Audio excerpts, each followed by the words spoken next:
All right, B, thank you so much for joining me today. I am so excited to have you here.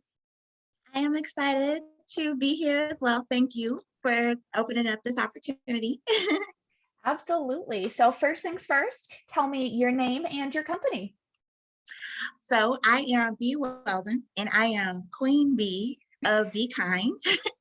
Be Kind is it's a wellness lifestyle brand that uh, looks to what we seek to educate and empower women like us to incorporate or integrate cannabis into their daily self-care routine. I'm very much about making normalizing self-care amongst women, right? And Mhm. so I do this by offering hemp-derived CBD products as a safe method to experience the plethora of benefits that's offered by this amazing plant. So I'm very passionate about creating beautiful, elevated products that help women live better. I love that. So, what brought you to starting this company? Because I know being an entrepreneur is quite the journey. It is no punk. Yes.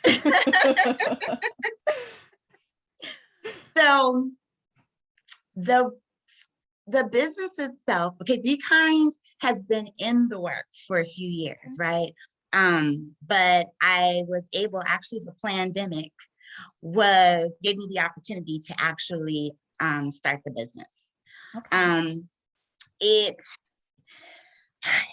it was interesting because as far as like my most recent journey into cannabis started maybe like late 2017. Do you want to go there? You Yeah, want to go absolutely. there? Let's dive right in. So two things happened. Um, a girlfriend of mine, she was making edibles, and so she made this banana bread, right? Ooh. And I was like, okay, I said, this is interesting. This is good. And then at the same time, I was dating this guy who, he was a barber and he moonlighted as weed man, right? Mhm. So we're eating the bread and he's like, this is good, but it could be better, right? And I'm like, okay, how so? Uh, and then from there, I just like delved into making my own edibles. And he's a connoisseur at this weed thing. Like, I mean, I've done weed like back when I was younger, but it didn't really resonate with me, right? Mhm. But now I've gotten older and really gotten a connection with the plant. It resonates with me, and I was open enough to delve into really getting into the spiritual and the medicinal benefits of the plant. So I did that by starting with the edibles. As I researched further, I got into making topicals. Mind you, I'm in the state of Texas, right? So I'm using weed at this point. Weed, Mhm. marijuana, however, people Yep. want to call it marijuana. So I am doing everything, on the down low, but I'm introducing this to, other people. Mhm. And mind you, also, I'm not a big smoker.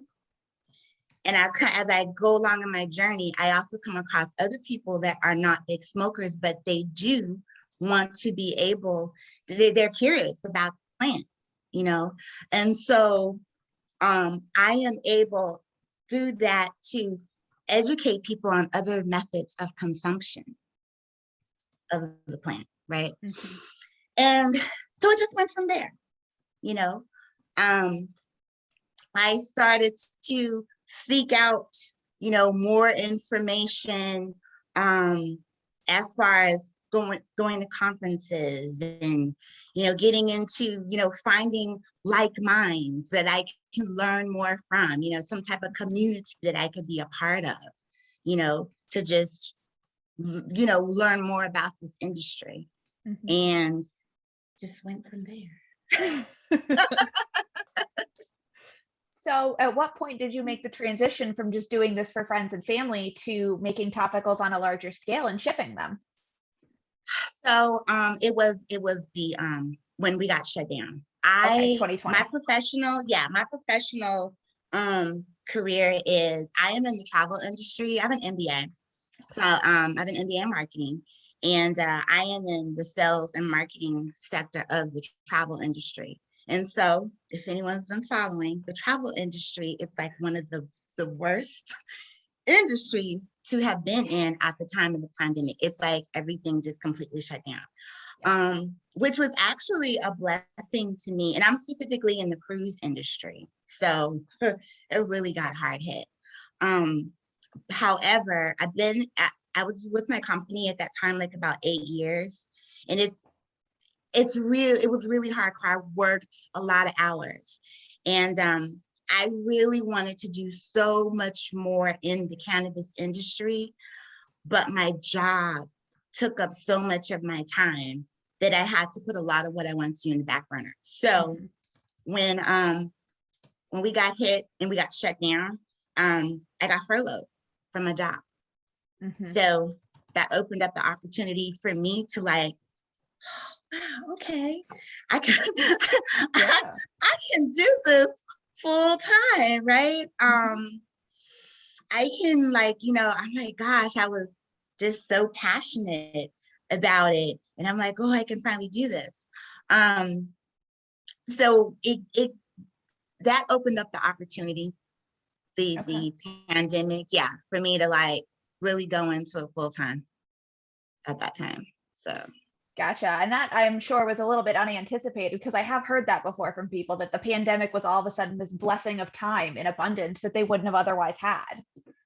yeah, but then with that though comes, yeah, it's a blessing, but were you ready for it? Right? Yes. Mhm. And the thing is though, even though it was a blessing and I was so passionate about finally delving into it, I really wasn't as ready, Mhm. as I wanted to be. Um, a, a unique thing happened to me. I'm originally from California. I've been in Texas like over 15, 16 years, but then I got married and I Mhm. was in New Orleans. My husband's in New Orleans during the pandemic. So I was in New Orleans. Mhm. I knew enough about my base was here in Texas, my customer base and all that, Mhm. right? But now I'm in New Orleans. I'm in a whole different state.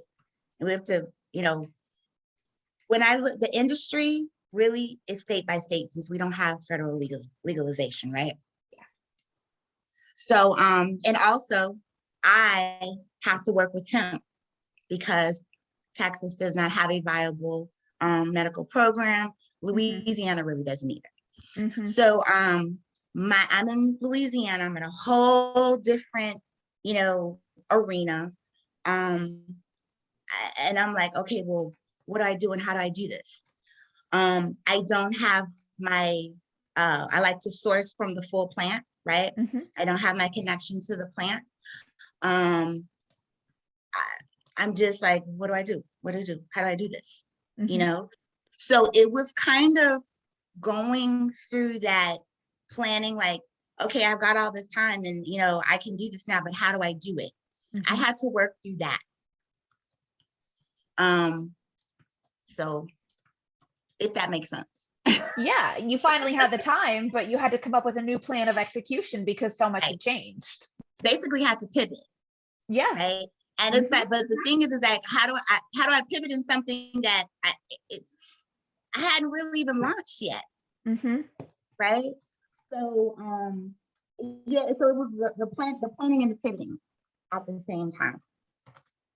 So Yeah, absolutely. It's here's this time and now you have to reinvent the plan to make it happen. that part, that Yeah, part, yeah. absolutely. So, do you still prefer consuming cannabis via edibles or have you mostly moved over to CBD at this point? Um, okay, so I consume it. I love multiple ways of consuming it, right?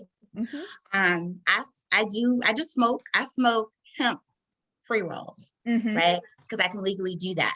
I love to vape. If I'm, doing marijuana, I love to vape. So I consume daily. So I consume through tinctures. I consume through tea. I put on my topicals. So I am nourishing my endocannabinoid system inside and out. I love that you said that. And by doing that, by having those methods available to me, I love cooking with it, right? I don't get to do it as often as I want to, but I love cooking with it. So having those multiple avenues of consumption available to me just brings me so much joy. Because again, it's ultimately about, that I'm all about the health aspects of the plant. So, and since I have learned so much about the health benefits of the plant, it has just changed my well-being overall, right? And I want to share that, all those benefits to my target audience is women, but hey, men are welcome as well, but I want, what it's done, what cannabis has done for me, just in my well-being, in my life, I want to be able to share that with others. And I want them to know that there are multiple ways of consuming it, if you don't like to smoke. Yeah, that's a huge piece of the education is people who are curious about cannabis, but have never understood another way besides smoking. They don't know that there's teas and topicals and tinctures and edibles that you can take that are not going to give you the same kind of feeling. Exactly. And there's a huge untapped market of people out there, right, that do want to consume the plant. They hear so much about the plant. They do want to consume the plant, but they don't want to smoke because of the stigma, or they can't smoke because, of internal issues. Some people just can't smoke because, asthma, lung issues, or something like that. So. Yeah, absolutely. Showing people the various ways they can consume, stimulating their system inside and out is wonderful. So now that you've been in this space for going on 2 years, what's something you see in the cannabis industry that really excites you? So I love the fact that so much more BIPOC are coming in, entering into this industry. So that brings my heart joy, and specifically women, women of color. And when I say women of color, I'm just, I don't just mean Black women, right? Women of all shades coming in here, doing the thing, because this industry has been predominantly dominated by men, specifically white men, right? And it's our time to shine in this. All women, actually, it's our time to shine in this, and let's do it. Absolutely. And I know that cannabis has had such an opportunity to welcome women, and it's been such a back and forth of women are gaining ground, women are losing ground, women are gaining ground. But when you look at those reports, they kind of lump all women together. And I think when you include the white women in those statistics, you're really taking away from the bigger picture, because it's a lot easier for white women to get into this industry. Yeah. It is. Yeah, it absolutely is. It is. However, okay, so with that, I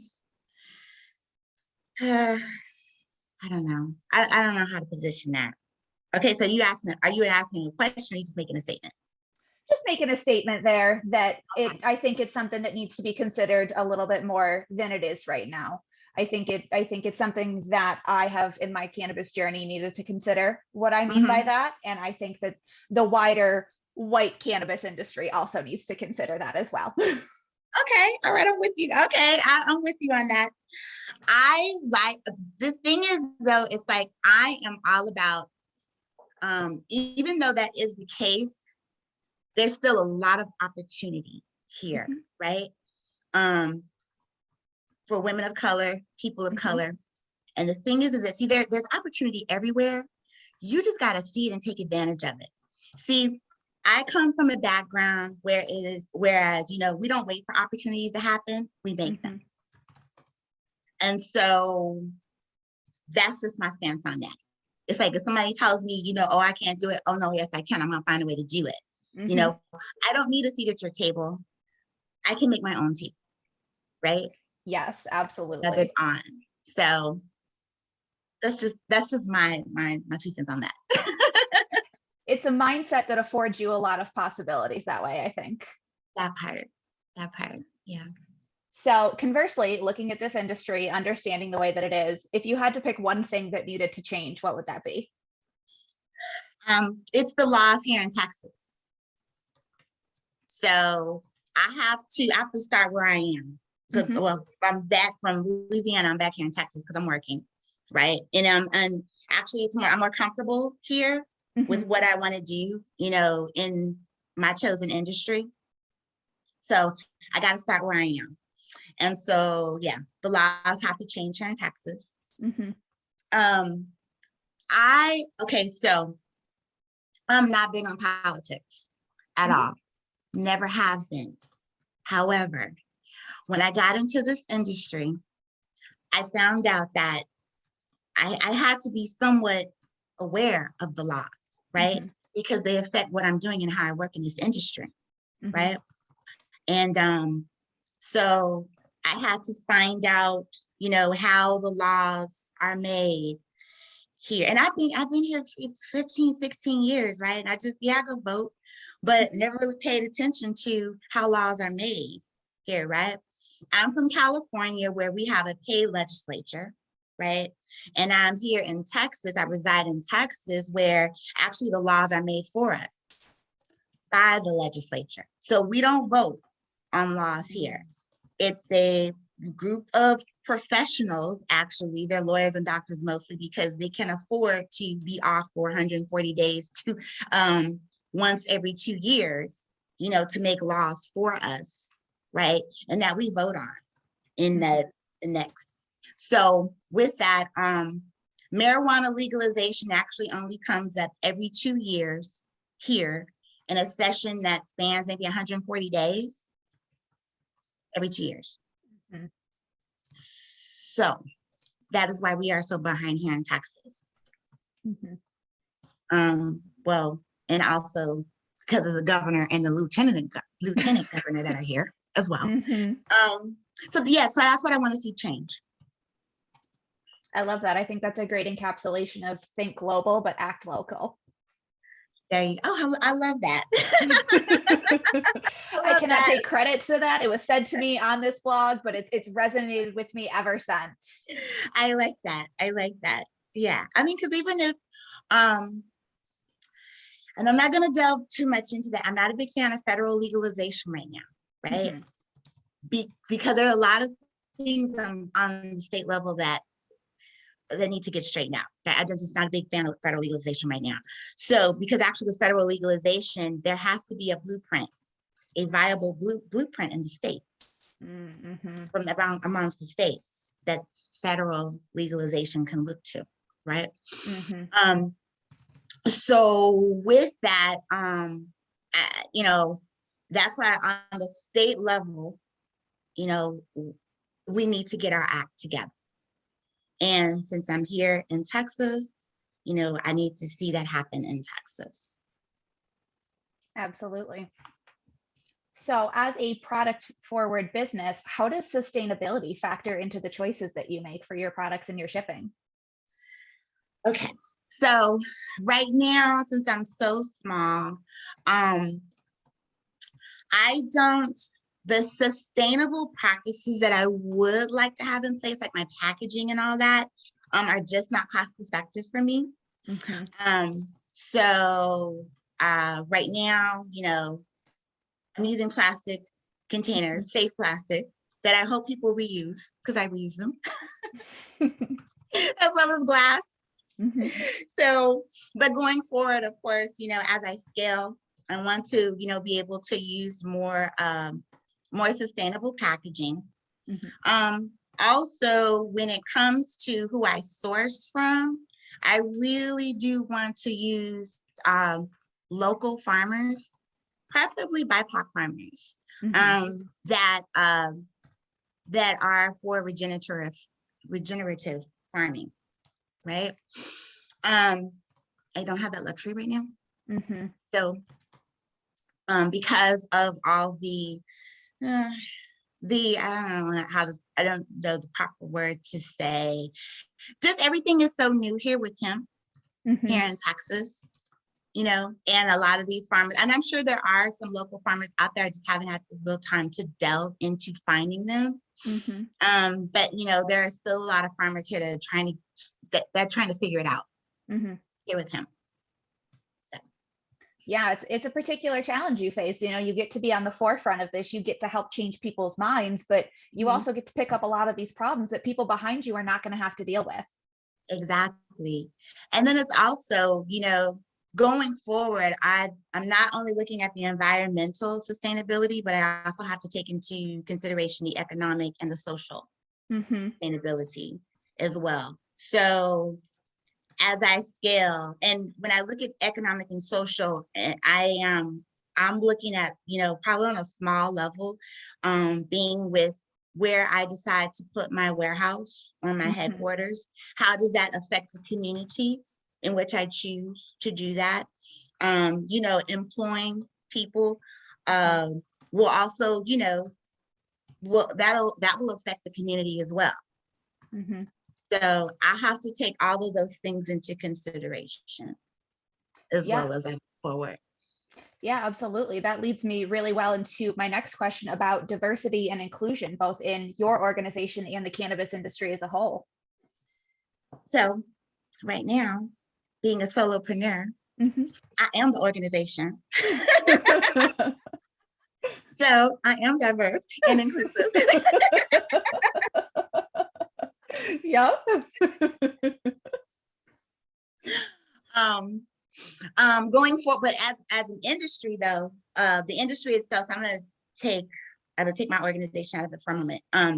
As the industry itself, of course, I definitely want to see more diversity and inclusion. It's absolutely necessary. We kind of touched on that, Mhm. indirectly a little earlier.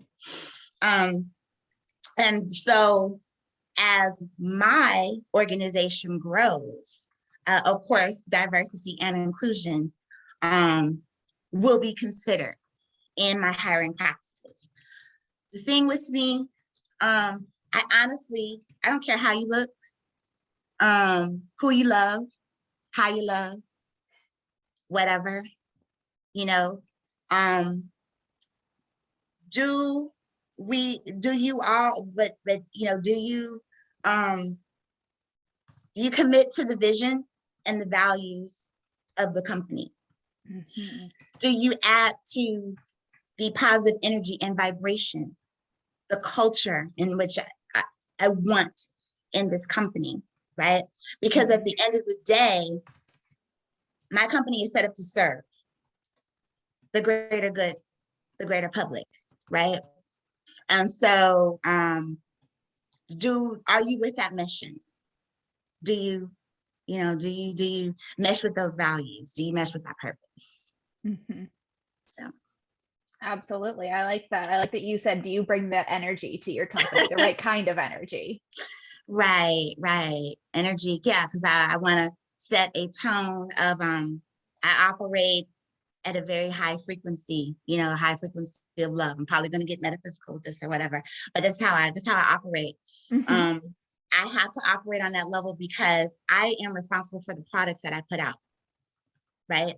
The products that I put out to the end user, I'm a healer and I'm here to heal and I'm here to help. Mhm. So, and everything is energy. So all that goes into the products that I put out, right?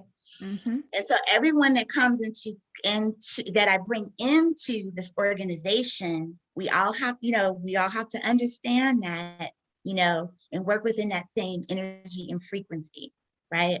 Mhm. Because we're here to help the greater good. Absolutely. There's a lot of talk in the cannabis industry, especially on the state levels, about what social equity means. And you see it played out different way in different states. So let me pick your brain a little bit on that. I can see you've got some thoughts.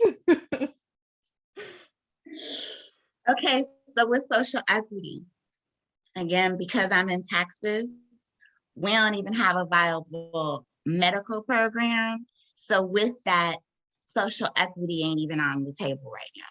Mhm. See because what happens is from what I see, when laws are made, right, these on the state level for these to legalize cannabis, it has been my understanding that social equity is always on the back burner, Mhm. right? I suspect that that's going to be the case here in Texas as well.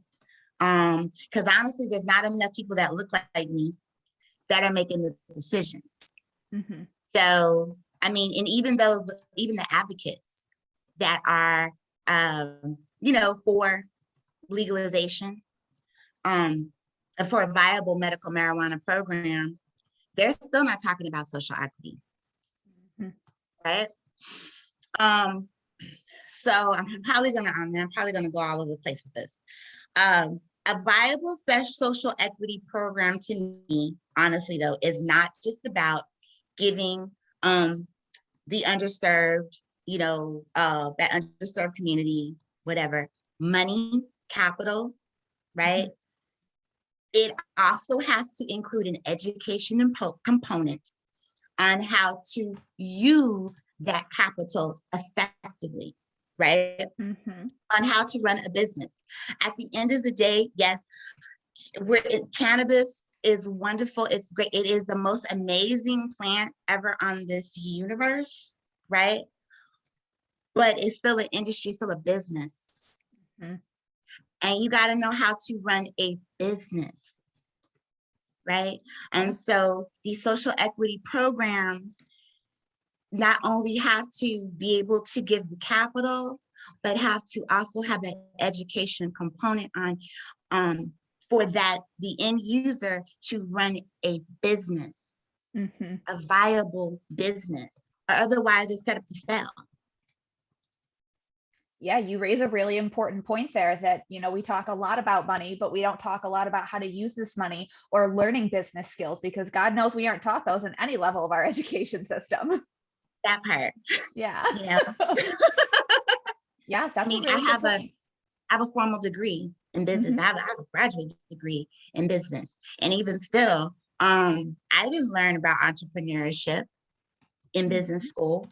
I'm learning it through hard knocks, right? I'm learning it, I'm going out there getting outside help and actually just going through it myself. I've been a serial entrepreneur since I was 7 years old. Since I selling lunch tickets and candy, underground at school. So from that. So entrepreneurism is just in my spirit, right? Mhm. But not everybody has that. Mhm. So rather than just the capital, the education has to be there. And also, because what I've heard in other states is that you'll get these applicants that get these licenses, but then they're preyed upon by MSOs. They want to come in and undercut, buy the license from them. They're operating. The applicant is actually still operating the license or whatever, but these MSOs are actually making the bulk of the money. And they just came in and just gave them a little bit of money for their to use their license. And so the applicant actually isn't getting the full benefit, the full profits, the full revenue Mhm. deserved, right? Mhm. Because they got preyed upon, because they didn't know, because they weren't actually properly taught, educated on those practices, right? Mhm. Yep, I've heard of So that too. It's kind of a travesty the way these MSOs are able to come in and specifically seek out people that they say, They probably don't have any formal business training. And even like you said, if you have a graduate degree, they don't teach you entrepreneurship in those programs. Yeah. Mm-mm. Yeah, it's terrible. Just what state are you in? I'm in New York. New York. Okay, because I try to remember when I send out stuff. Okay, also, y'all gangbusters right now. We are trying. Y'all gangbusters right now. Okay, okay. If this plays out the way it's supposed to, it will be phenomenal. But we can't let these politicians take it and run. We really cannot. Right, right.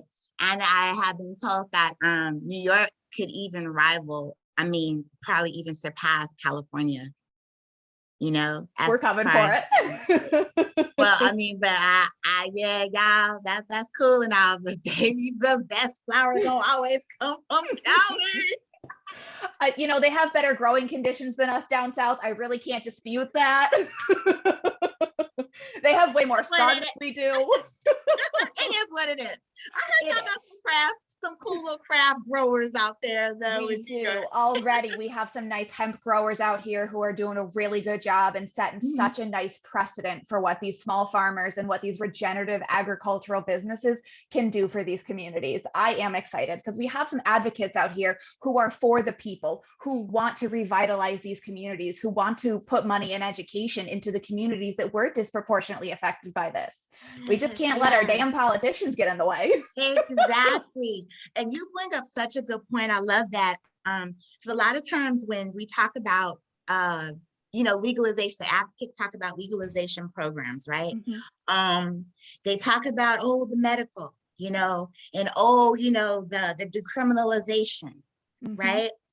But I don't hear as much about the economic impact, especially in these outlying areas, these rural areas, right, that have been forgotten, and how the bringing cannabis into the fold could really revitalize these areas economically.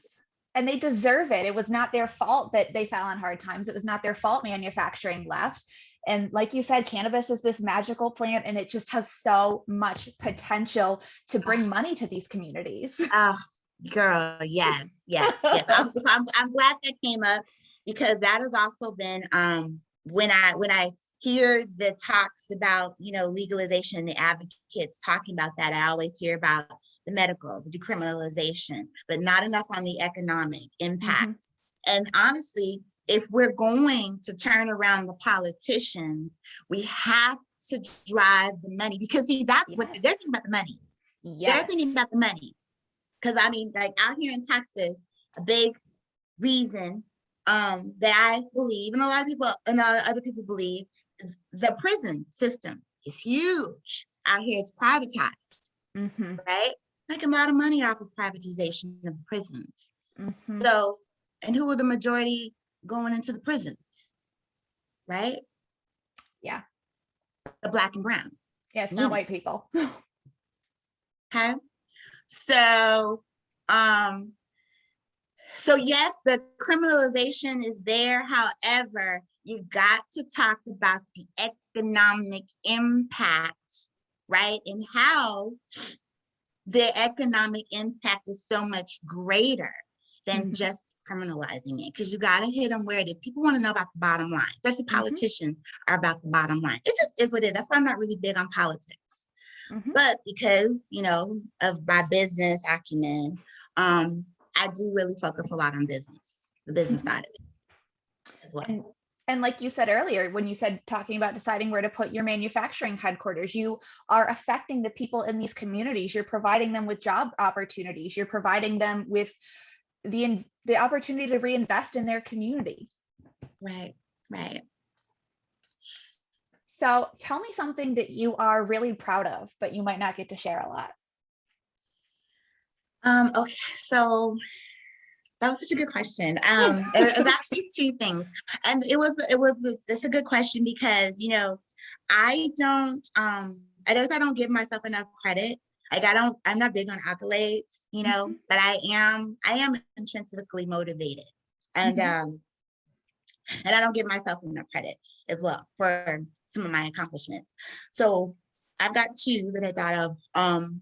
One of them is finishing school, finally. Mm-hmm. I left school. I did not take the traditional route. I left college in my junior year. I started school very young too. And I stepped in my junior year. I was 19 years old. And I basically effed off my 20s, right? I went back. I went back to school 10 years later and finished my bachelor's degree. And even that was like, it was a lot of struggle with that. A couple of years later, and I don't know what possessed me to do this because I was trying so hard to get out, of school with my bachelor's degree. I decided to go back for my master's. Like, what was I thinking, And I went back and had a lot of bumps and bruises along that way as well. It took me 6 years to finally get my master's. So just finishing, I finally finished. It took a long time, but I finally finished. And so with that, whoever out there is listening or hears this, don't give up. Regardless, don't give up. Don't ever feel like, oh, I can't do it. I can't get this done. You can. Just keep going. It doesn't matter how long it takes. Just finish it. The second thing I'm most proud of is in my healing journey, I have been able to touch quite a few people as well and help them heal in their health journey, in their spiritual journey, in their career journey, and make changes. And so I'm proud of that and the impact that I've been able to make on others. I love that. It touches back to what you were saying with being a healer, and full disclosure, I have tried your products. I have tried your pain balm. I have tried your tea, and they are incredible. I mean, your pain balm is the first thing I reach for now, instead of reaching for ibuprofen, instead of reaching for Tylenol. I sprained my ankle a couple weeks ago and I was like, quick babe, get the pain balm. Oh, joy. And and that had to happen to me too, because I use my own products now rather than reaching for ibuprofen. Like I got my little chill out here. I put it on my temples, and I don't have as many headaches as I used to. And I think it does have something to do with the fact that I'm utilizing cannabis more. But when I do have my headaches, I'll put it on my temples. I actually find out about different ways that people use my products that I didn't even think of. Like my chill out, I have a young lady, she uses it on her abdomen for her cramps. So I started doing it. I have clients that use it on their dogs. Really? Yes, because dogs have stress and anxiety, right? And dogs have an endocannabinoid system. Yes, they do. And I'm like, okay, that will work. Yeah. Even though dogs are not my target audience still. I'm not there. There's others for that. But with that though, another thing I'm proud of is that there's some vendors out here, because I'm in the vendor arena. There's some pet vendors that I've come across in my arena, and I have actually opened them up to putting CBD into their products. And they've been quite successful. So I'm proud of that. We're getting CBD out to the public community. Yes, spreading the good CBD word. Yes. What do you want customers to take away from an experience with you? That they learned a little bit more about the plant, that they appreciate a little bit more about the plant, and that they're open to experiencing the plant more. I'm not going to be able to, give them everything. Like, I go down the rabbit hole with this. I'm a nerd.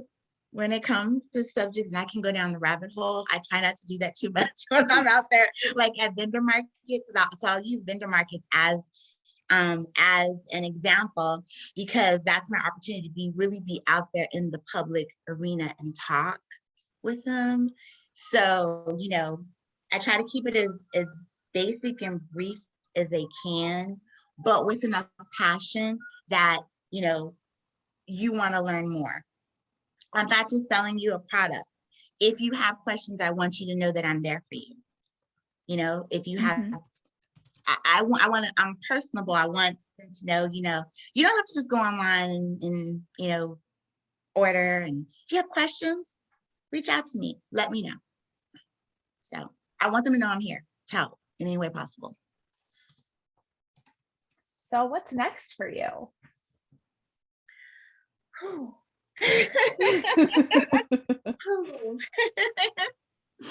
Okay, so full disclosure, and going back to an initial statement that you made about entrepreneurship, then no, it's not easy. It's not. There's a lot of moving parts to this, and I am right now a solopreneur, so I'm wearing all the hats. And initially, right now, I am being intentional about getting my systems and processes into place, right? I love this plant. I love spreading the gospel about this amazing plant.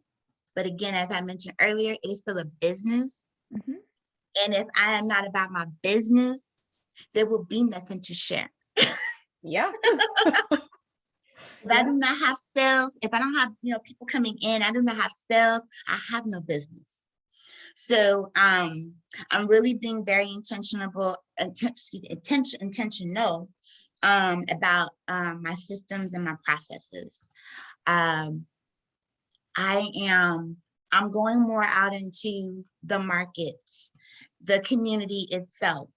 I'm so glad I started doing that. I am an introvert by nature, right? And last year it was put on my spirit that if you really want to be a force in this industry, you've got to go out into this industry. And it's more than just, I go to the conferences and all that. I go to big conferences too. But no, you have to really go out and touch the people. So I did that through vendor markets. I had to find out which vendor markets really resonated with me and where my actual avatar was. So I got a better handle on that. So I'm doing more targeted markets this year, as well as collaborations. Last year, I put on my list that I wanted to be able to collaborate more, especially with women of industry and women of color in the industry. I want to collaborate more with women, but especially women of color, right? Because we are a severe minority. By me opening up and going out into the community, I've been able to do that. And being more active on social media has also opened up more opportunities for me as well. Opportunities like this, thank you, my dear Jess, has opened up the opportunity for other females to see me, what I'm doing, and putting together some collaborations. And then just my products. What am I, I'm really trying to hone in on what my hero products are going to be. Some may not make it, some haven't. I actually started with sanitizer. Really? When I first started Be Kynd, it was sanitizer. And why I did that, because sanitizer was like non-existent since I started during the pandemic. And I was trying to go off of, oh my gosh, what is the immediate need? And sanitizer did not resonate with me. Did not. But I was still trying to go with, what was the immediate need? What can I make money off of, right? And it did not align with me. So I had to go back. Spirit was like, girl, you better go back to those oils that you were making and healing people with, right? So I had to really sit down and go back to what aligned with me. And so that's what I'm doing. I'm really sitting down and dealing with the products that align with me and my audience, my tribe. And I love that you keep touching on intentional things, intentional growth, alignment, and making sure that what you're doing is the best of you. thank you for that. Thank you. So yeah, and so with that, if I can get that foundation, well, as I get that foundation in place, we just scale from there. You know, I want a team. I want to put together a small team. Probably by next year, or by the end of this year, start of next year, you know, and just from there, you know. I want to be kind in the stores that I shop in, you know. This has been wonderful, and I thank you so much for your time. I have one more question for you, but before we get to that, is there anything else you'd like to touch on? Oh, well, something funny that I want people to understand that hemp is cannabis.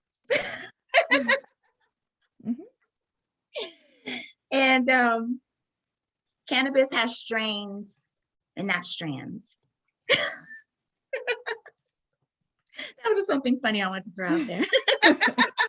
I mean, don't you get tired of people talking about, oh, the different strands of cannabis? No. It's not, I don't talk to people who are even usually at that point, so. It's just funny. I see it out there on posts and stuff like that, or even in Clubhouse. Are you on Clubhouse? No, I tried it, and I'm such a visual person. I'm not an auditory person, that I really struggled. Really? Okay. Yeah, girl, you ain't missing nothing. But it was fantastic in the beginning, but now, I mean, I've got my rooms that I go into, and I like to hide behind the scenes, so Clubhouse works for me. Fair enough. So my last question for you today is, what is your favorite fun fact about cannabis? Fun fact? Oh, okay, so, well, a historical fact, I guess, is that, historical fact, that I think was it Queen Victoria? One of those queens, one of those old queens. I think it was Victoria. You know, she used to use cannabis for her cramps. And it's like, to think about the monarchy using cannabis. Seems like something she would do. She's got a lot of weird facts out there about her. And I think Victoria is Elizabeth's like grandmother or something like that. Queen Elizabeth's grandma. I think Victoria is her grandmother. Yeah, because she's that old. Yeah, she is. So I think Victoria is her grandmother, and because all those monarchs, they're like all cousins and stuff. Like all those countries, they're all cousins. I think through that woman, through Victoria. So yeah, so that's fun facts. That's what I got. That's what came on me. I like it. But no, this cannabis, it's just, I mean, a phenomenal fact about it is just how amazing it is, how, the spiritual connection, it's just an amazing plant. And also, and again, it's a plant, right? It's an herb. I'm an herbalist. So yeah, so that's why, I love the fact that cannabis, she pairs so well with all her other plant sisters, So it's another fun fact. She pairs very well. Yeah, so people, let's understand it as a plant. She's a plant. when I'm out in the markets, people will, when I try to explain things to them, I'm like, well, I come at it as from an herbalist perspective. And they're like, Mhm. and these are people like professionals in the industry. They're like, wow, that's so interesting. And I'm thinking to myself, how is it so fucking interesting? It's a fucking plant. It's plant medicine. I'm like, I'm talking to pros in the industry, mind you, right? And they're like, oh my gosh, from the herbalism perspective. Really? Yep, plant medicine. Medicine. Yeah, turns out our ancestors did know what they were talking about, and it wasn't just all nonsense. Right. So yeah, so another fun fact, yeah, so I guess another fun fact would be, it's amazing how many people that's supposed to be experts in this industry don't even really know that's a plant. That's funny. Yeah, absolutely. Well, thank you so much for your time. I've really enjoyed having you on. People can find you at justbekind.com and on Instagram. Are you on any other social media channels? So yeah, Just Be Kind on Instagram. Just Be Kind. You can find me on Facebook there too. I'm trying to, I'm trying to build that up. Social media, girl. I'm trying with all that. I'm trying, but yes, IG seems to work for me right now. I'm trying with Facebook. So I don't know. And LinkedIn, I'm still trying it. Well, thank you so much. Thank you, Jess. I appreciate you, girlfriend. Thank you.